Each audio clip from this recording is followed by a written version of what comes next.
Finally Jagannath দেবের মন্দিরে দুপুরে পুজো দেওয়ার পরে এখনই রাত্রি 9টার দিকে আমরা প্রসাদটা পেলাম। দেখো প্রসাদগুলো, এটা দেখো লুচি আছে, খালি কথা বলে লোকটা। দেখো ফ্রেন্ড, ফাইনালি জগন্নাথ দেবের সে পুজো দুপুরে দেওয়ার পরে প্রসাদ রাতে পেলাম।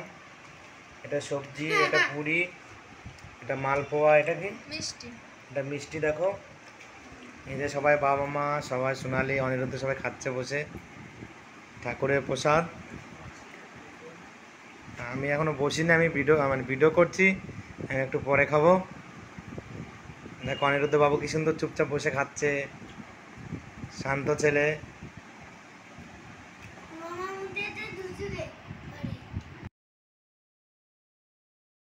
দেখো আবারও রাত্রে একটা ডিনার নিয়ে এসে হাজির